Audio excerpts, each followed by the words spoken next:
Por los últimos domingos hemos estado tratando una serie de sermones acerca de uno de los temas más apasionantes que hay en la palabra de Dios, el cual se refiere al plan de salvación y el plan de redención que Dios ha tenido desde el inicio del mundo hasta la consumación de los tiempos finales. Así fue que domingos atrás comenzamos a ver cómo es que Dios creó el mundo, cuál fue su diseño original. Luego vimos qué pasó con el mundo, porque usted y yo sabemos que el mundo no es perfecto, que hay mucha maldad. Y vimos cómo el pecado había entrado a través de la desobediencia de un hombre, esto es Adán, y cómo a través de ello toda la raza humana fue corrompida. Ese diseño original de Dios a causa del pecado fue corrompido, distorsionado. Pero Dios, siendo grande en su amor y misericordia con el cual nos amó, ya había preparado de antes de que creara el mundo un plan para restaurar todas las cosas. Y esto es a través del sacrificio de nuestro Señor Jesucristo, tanto su muerte como su resurrección. El domingo pasado también estuvimos explorando que es necesario para nosotros entender la historia del pueblo de Israel y el llamado de Dios a Israel si verdaderamente queremos entender cómo es que esta redención opera para nosotros los creyentes. Y en el domingo presente, del tiempo que nos ocupa, vamos a estar tocando un tema que es la iglesia y el reino de Dios. ¿Qué es la iglesia? ¿Cómo es que la iglesia está, en alguna manera, adentro de este plan de redención que Dios había pensado para la humanidad? ¿Cómo es que la iglesia se une a las promesas que Dios le había dado a Israel? Abraham, ¿se acuerdan de esa promesa que le dio en Génesis capítulo 12? En ti serán benditas todas las naciones de la tierra. Y hoy estoy mirando en nuestro auditorio en esta mañana, por lo menos hay 10 naciones representadas aquí. Todas las naciones de la tierra iban a ser bendecidas a través de Abraham. Y nosotros los creyentes hemos sido injertados en este pacto que Dios ha tenido desde el inicio del mundo. Y para que descubramos cuál es el rol de la iglesia y para que descubramos qué es lo que tenemos que hacer en este tiempo presente, vamos a estar considerando un pasaje en el libro de los Hechos. El libro de los Hechos es un libro que escribe Lucas, que no era un apóstol. Lucas no era un apóstol, era un médico. Lucas no llegó a conocer, de ver de primera mano al Señor Jesús. Pero él va a escribir su evangelio, el evangelio de San Lucas, que es el primer volumen de su composición, y el segundo tratado va a ser el libro de los Hechos. Y para esto él tomó mucho tiempo entrevistando a los apóstoles, incluso la tradición de la iglesia se cree que también entrevistó a María. Y así fue componiendo en manera ordenada todos los acontecimientos, no solamente del ministerio terrenal de nuestro Señor Jesucristo en la tierra, sino también qué pasó con el ministerio del Señor Jesucristo una vez que Él ascendió y continuó su ministerio a través de su iglesia. Y esto es el libro de los Hechos. Lucas le está escribiendo a una audiencia que está siendo altamente perseguida a causa de su fe. Los cristianos en el primer siglo, otra vez, pastor, los cristianos en el primer siglo.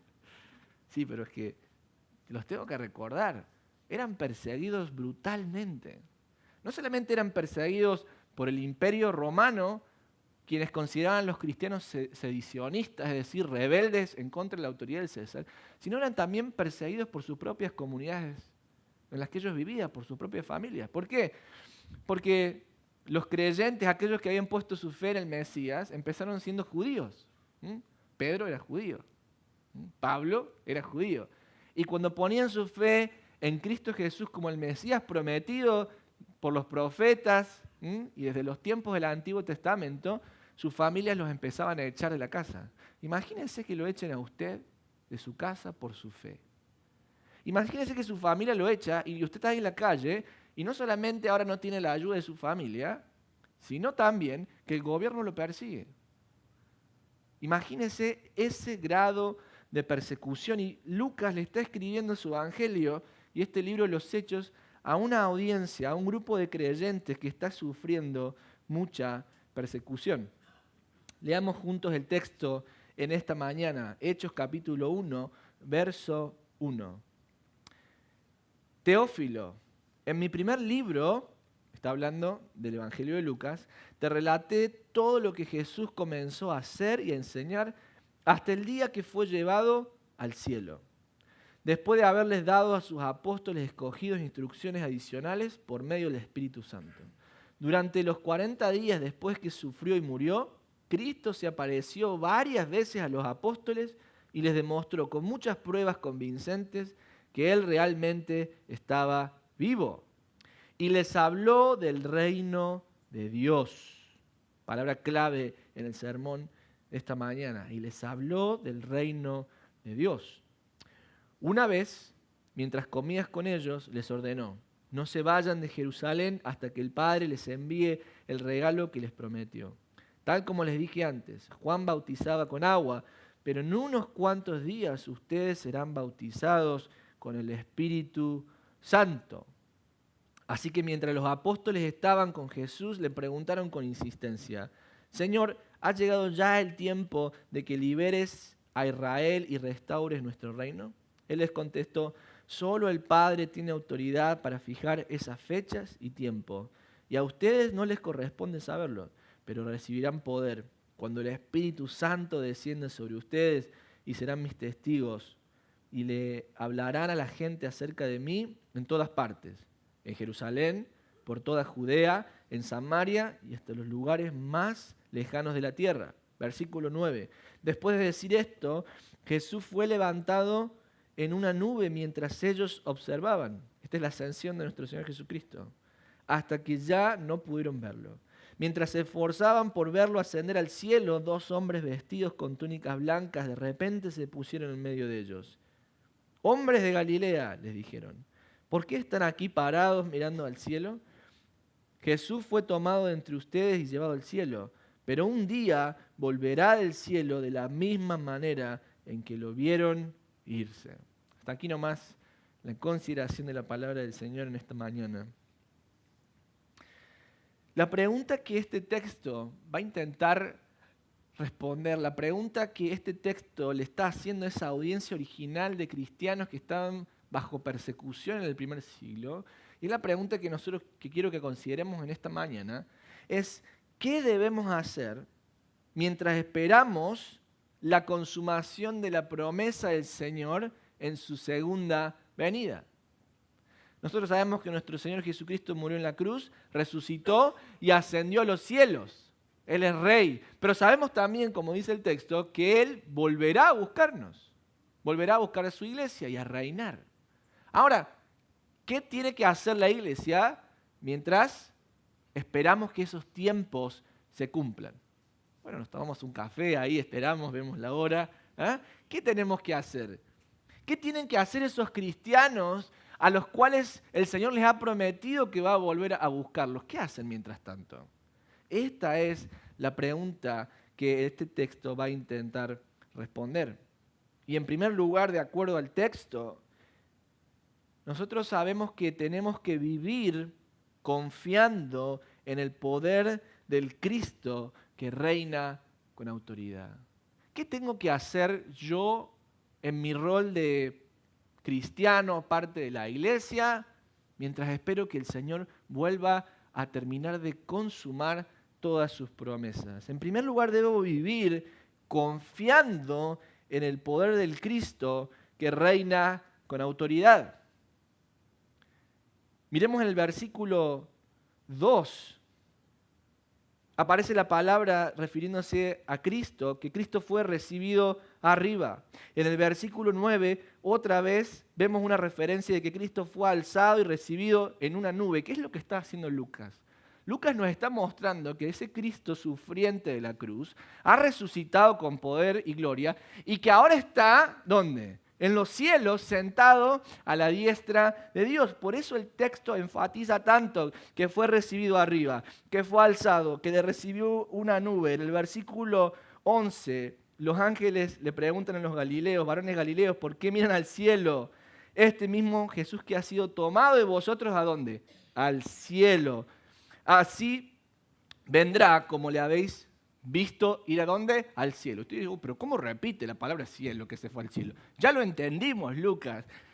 Aparece tanta repetición porque el autor del texto nos está gritando, nuestro Señor Jesucristo es un Cristo glorificado, es un Cristo que está sentado a la diestra de Dios con toda autoridad. Por eso es que nosotros los cristianos tenemos una cruz, ¿verdad? Pero no lo tenemos al Cristo sufriendo en la cruz. ¿Por qué? Porque no está ahí. Ni tampoco está en la tumba. Nuestro Dios es un Dios vivo y verdadero que reina con autoridad en los cielos. Esa es una gran diferencia con respecto a lo que enseña la Biblia y lo que pueden enseñar otras religiones. ¿Pero qué significa que tenemos que vivir en el poder del Cristo resucitado que gobierna con autoridad? En primer lugar, tenemos que entender que Cristo es el rey ¿de qué? De un reino. ¿Se imaginan un rey que no tuviera reino? ¿Qué clase de rey sería? Me salió un para los niños. Un rey sin, un trabalenguas, un rey sin reino. ¿Qué clase de rey sería? ¿Qué clase de rey sería? Evidentemente, y esto es una evidencia que la encontramos no solamente en el Evangelio de Lucas, sino en todo el Nuevo Testamento, la muerte, resurrección y ascensión de nuestro Señor Jesucristo ha inaugurado el reino de Dios en la tierra. Lucas capítulo 11, Jesús se encuentra con un endemoniado, saca el demonio y los fariseos dicen, Jesús saca ese demonio por el poder del diablo. Seguramente que está con el diablo. Y Jesús les dice que una casa dividida no puede prevalecer y que si él echara esos espíritus malos por el demonio, ¿cómo el demonio va a actuar en contra de sí mismo? ¿Verdad? Algo lógico. Pero el pasaje importante es cuando Jesús les dice en Lucas 11 que si por el dedo de Dios Cristo tiene el poder de echar fuera a los demonios, entonces significa que el reino de Dios se ha acercado. Vemos el mismo episodio en Lucas en el capítulo 17, en el verso 23, cuando Jesús está hablando acerca de los tiempos finales y le dice a los fariseos, no estén preguntando cuándo va a pasar esto y dónde va a ser el reino de Dios, porque les digo que el reino de Dios está en medio de ustedes. La presencia de Cristo es la evidencia más grande de que el reino de Dios ha sido inaugurado en la tierra. Y esto lo vemos de forma prístina, clara, cuando vemos que Jesús está hablando con los discípulos y les dice que él vio cómo el diablo caía como un rayo hacia la tierra. No hay nadie que pueda vencer el poder de nuestro Rey. Y cuando Dios puso un pie en la tierra, en la persona bendita de nuestro Señor Jesucristo, ahí fue cuando las tinieblas empezaron a retroceder. Allí fue cuando el reino de Dios empezó a estar inaugurado en esta segunda economía que es la del nuevo pacto. Ahora bien, Jesús pone un pie en la tierra. ¿Cuándo es que se consagra, se consuma esa inauguración inicial? Cuando Cristo muere en la cruz, resucita y asciende. Por eso encontramos en el Evangelio de Lucas la parábola de los siervos y no son talentos en esa parábola, pero son minas, son unidades de medida. Y lo que vemos en esa parábola es muy interesante porque vemos que el reino y el rey se inaugura cuando el dueño se va. Cuando el dueño se va y deja a los siervos. De la misma manera, en este pasaje Lucas nos está dejando saber que el reino de Dios ha quedado inaugurado cuando Jesús murió, resucitó y ascendió. En su ascensión a los cielos ha quedado inaugurado el reino de Dios. Bueno, ¿qué significa esto para los cristianos? Que todos aquellos que hemos sido redimidos por la preciosa sangre de nuestro Señor Jesucristo, ¿somos qué? ¿Ciudadanos de qué? De un reino. ¿No le parece maravilloso eso?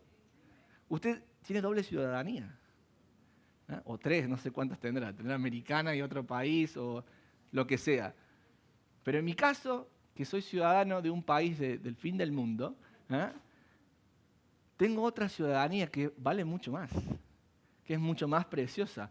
Una ciudadanía poderosísima, que es la ciudadanía de la familia de Cristo. Soy miembro del reino de Dios.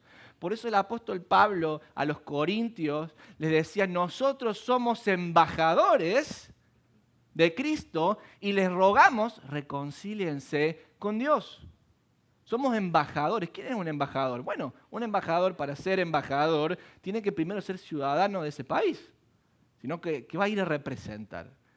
Por eso nosotros los creyentes somos representantes, somos ciudadanos de este reino que nuestro Señor Jesucristo inauguró. Ahora lo que Lucas está poniendo en evidencia en este pasaje es el poder de este Cristo resucitado y es el poder que hay en este reino de Dios. En Lucas, en el capítulo 11, cuando les comentaba de este episodio donde Jesús echa fuera un demonio, está en juego ahí el poder de la luz y las tinieblas. Y Cristo vence con gran poder. Y va a decir Jesús, el ladrón no viene a la casa y no roba una casa si primero no ata al hombre fuerte. Si no, ¿cómo va a poder vencerle si no está atado? Lo que Jesús está diciendo es que del momento que Él vino y pisó la tierra, el diablo no tiene ninguna oportunidad de vencer o hacerle frente a su poder. Y vamos a ver que nuestro Señor va a ser tentado una y otra vez en su poder. ¿Con quién? Con el diablo. Vuelvo a Lucas porque no podemos entender Hechos si no entendemos el Evangelio de San Lucas. Cuando Cristo nació por medio de la Virgen María, ¿qué nos cuenta Lucas? Que Herodes empezó a querer buscar a los niños para matarlos. Mire ya, desde que Cristo vino al mundo, el enemigo ya empezaba a avanzar con su plan en contra de Cristo. ¿Lo pudo matar? No, porque se escapó José y María a Egipto. En el capítulo 4 vemos la tentación de Jesús. Cuando Él empieza su ministerio, ¿qué hace el diablo? Lo tienta. ¿Para qué? Para que abandone. Y siempre el diablo está cuestionando su poder. Si tú tienes poder, dile a estas piedras que se conviertan en pan. Si es verdad que Dios te ama, lánzate de ahí porque escrito está, los ángeles te tomarán. Siempre el diablo está cuestionando el poder de Dios. Lo vemos también en sus encuentros de Jesús con los demonios, pero también lo vemos en una escena final, esta batalla entre Jesús y los poderes de las tinieblas, cuando Jesús está en la cruz. ¿Qué le dicen los fariseos? Si tú eres el Hijo de Dios, bájate de ahí. ¿Qué es un desafío a qué? Al poder de Dios. Es un desafío al poder de Dios. ¿Y cómo contesta nuestro Señor Jesucristo? Contesta, sí, yo soy Dios y no, contesta de acuerdo a su plan. Y su plan fue quedarse en esa cruz para morir por ti y por mí. Pero su plan era, al tercer día, resucitar con poder de los muertos. ¿Qué nos enseña esto a nosotros los creyentes? Que nosotros tenemos en el cielo a un mediador de este pacto que es poderoso. Poderoso al punto que puede ganarle no solo a la muerte, no solo al pecado, sino que puede ganarle a todos los principados y potestades de la oscuridad. El poder de Cristo no tiene comparación. Ahora, si esto es una verdad, entonces ¿por qué nosotros vivimos una vida tan miserable de derrota en derrota? ¿Por qué es que si Cristo tiene todo el poder, es que nosotros vivimos una vida como si estuviéramos derrotados? Hermanos, hermanas, en esta mañana nos exhorto, a mí primero, a que empecemos a entender que tenemos un Rey glorioso cuyo poder no se compara con nada. Él es el Dios de los milagros. Él es el Dios de lo imposible. Él es el Dios que tiene la última palabra. Él es el Dios que puede hacer que una montaña se transfiera al mar y que el mar se transfiera a la montaña. Él es el Dios que puede hacer Todo. Porque para los hombres, lo que para nosotros es imposible, para Dios no es imposible. No hay nada que sea imposible para Él. Por eso si en nuestras vidas estamos viviendo un cristianismo sin poder, tenemos que preguntarnos qué está pasando. El domingo pasado, el pastor Jeremy Crow dio un mensaje espectacular y que tituló El escándalo de un cristianismo sin poder. Es un escándalo. Un cristiano sin poder es un escándalo. Porque ¿cómo puede ser que un ciudadano del reino de Dios, que tiene a un rey que ha vencido la muerte, el pecado y a todas las potestades de la maldad, camine su vida sin poder? La pregunta es, ¿estamos caminando con el poder del Cristo resucitado? Y usted mira, bueno, sí, pastor, veo que el reino, sí, está todo muy lindo lo que dice, el reino inaugurado, pero yo no veo que todavía Cristo esté gobernando, que en vez de votar un presidente lo tengamos a él como el rey del mundo. Yo no veo que eso se cumpla. A mí no me venga con esas cosas, me dirá usted. ¿Y sabe qué? Es una buena pregunta.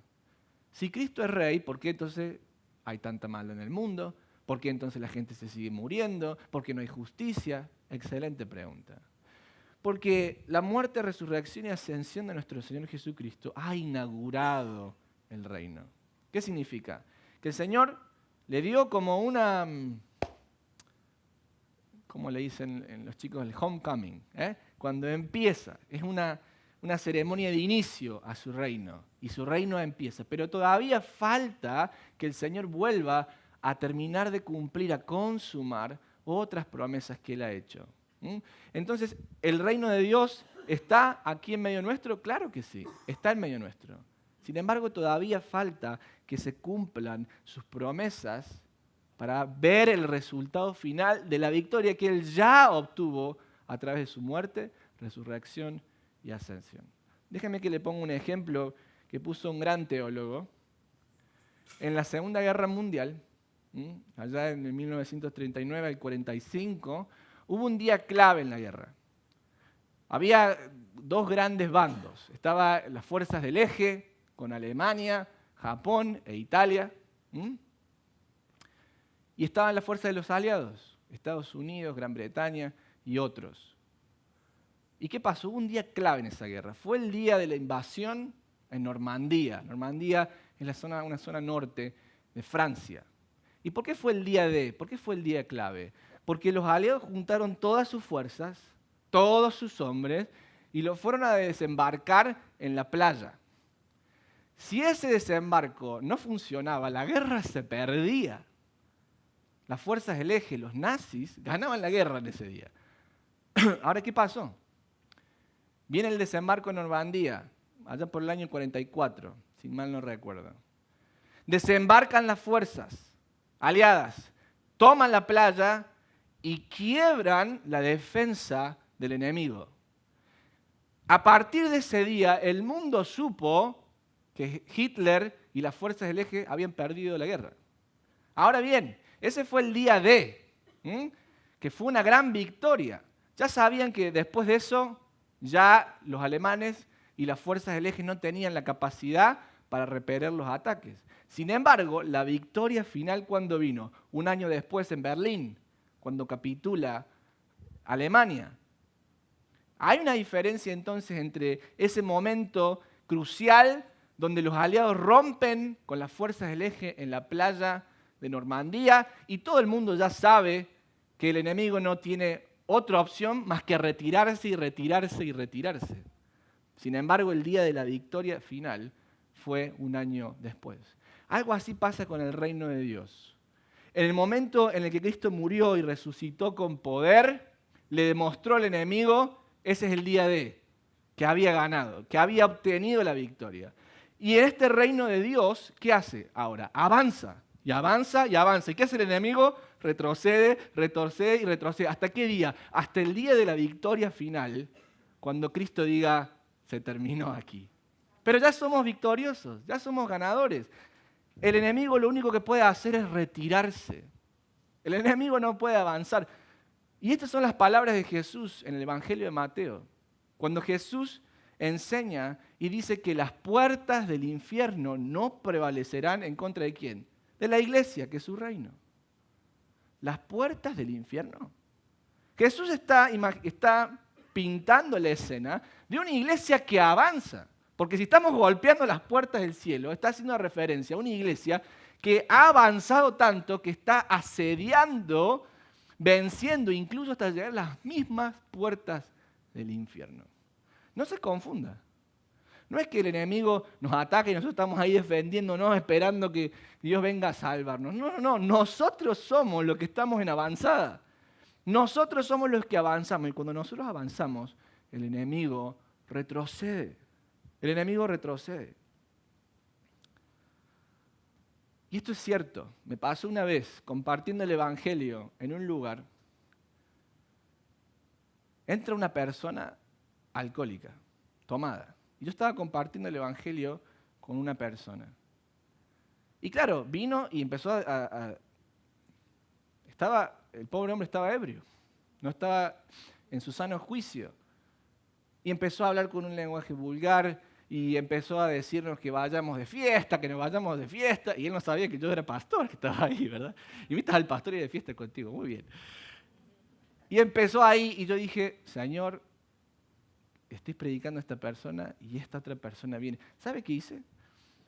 Este hombre estaba ebrio, estaba mal, estaba hablando en un lenguaje vulgar, está perdido.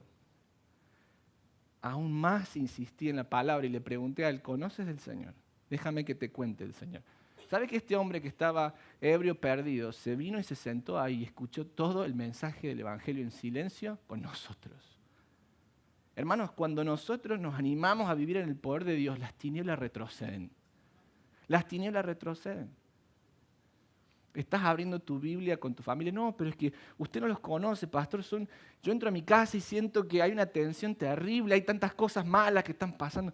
Tú abre la Biblia, ponla en medio de la cocina, lee la Biblia ahí, que ellos te vean, porque donde está el poder de Dios, las tinieblas retroceden.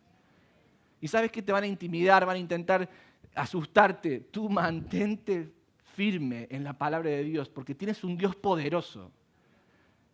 O lo vivimos o jugamos a la iglesia. Pero vamos a vivirlo, iglesia. Vamos a abrir la palabra de Dios en casa. Vamos a contarle el evangelio a las personas que nosotros pensamos que esta persona nunca va a responder. Vamos a hacerlo. Vamos a confiar de que Dios puede sacarnos de esos ciclos de malos hábitos que tenemos. Vamos a dejar nuestro viejo hombre con sus malas obras y revestirnos del nuevo hombre que ha sido creado en imagen y semejanza de Dios. Tenemos el poder para hacerlo. No en nosotros mismos, sino en la persona bendita de Cristo Jesús.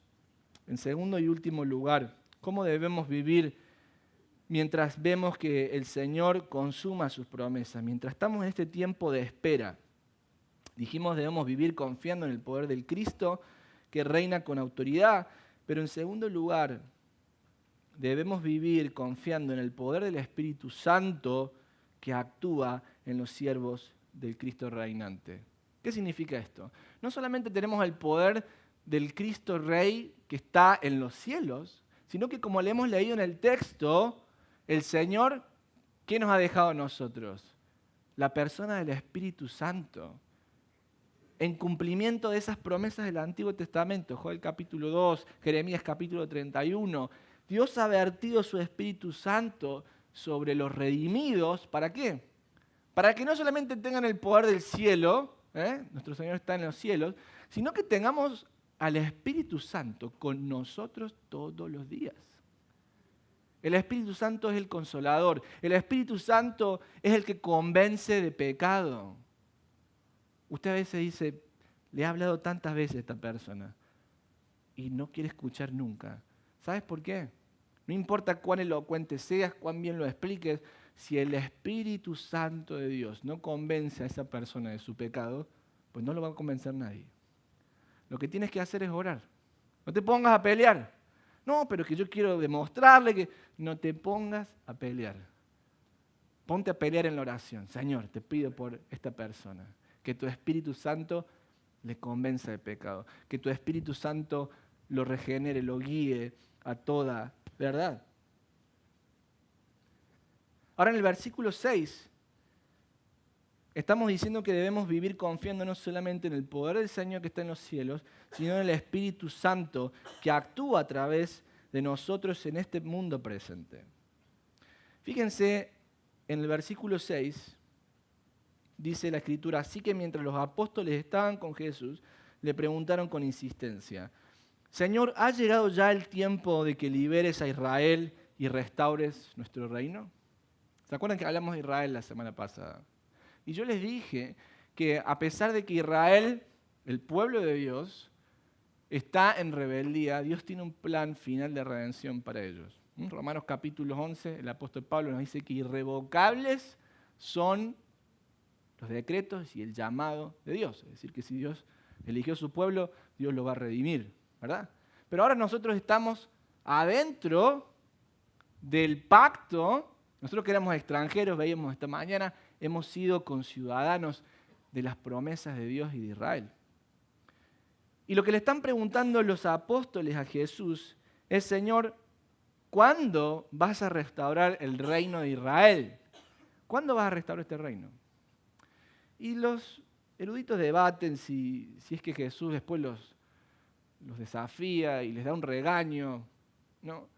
Pero de acuerdo a lo que el texto nos dice, hermanos, los discípulos están preguntando a Jesús acerca del reino. ¿Cuándo vas a restaurar el reino? Jesús les contesta: el reino va a comenzar a ser restaurados cuando ustedes empiecen a proclamar el evangelio desde Judea, Samaria y hasta lo último de la tierra. ¿Por qué? Porque van a recibir el Espíritu Santo.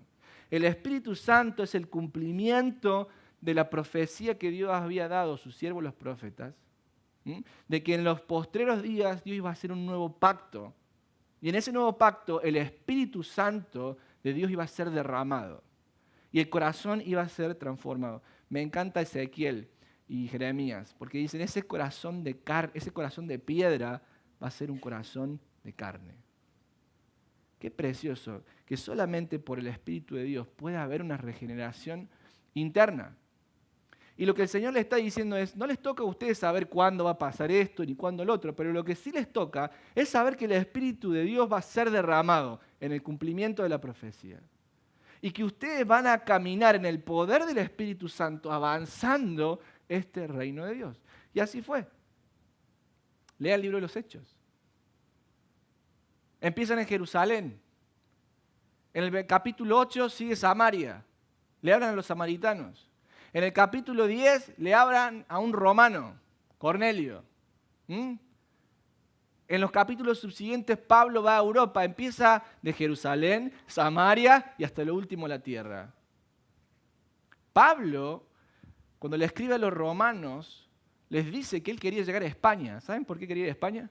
Por el jamón ibérico. No por el jamón ibérico. Si alguien tiene jamón ibérico, invíteme a su casa. No era por el jamón ibérico. Él quería llegar a España porque en la época España era el fin del mundo. No habían descubierto las Américas todavía. Es decir, los apóstoles querían cumplir la gran comisión en su vida. Y es por eso que en los primeros 300 años de la era de nuestro Señor, el evangelio se expandió por el norte de África, por la Mesopotamia, por Europa, hasta llegar hasta España. ¡Qué increíble! En 300 años. ¿Cómo fue que los discípulos pudieron lograr esto? Bueno, en el poder del Espíritu Santo. ¿Cómo se siente usted cuando Jesús nos dice, y Él les contestó, pero recibirán poder? Hermanos, tenemos el poder del Espíritu Santo, que puede transformar ese corazón de piedra en uno de carne. Usted está hablando: ay, sí, Señor, que el Señor le transforme el corazón de piedra de mi marido y lo haga de carne. Sí, que lo haga, y el suyo también. Y el suyo también.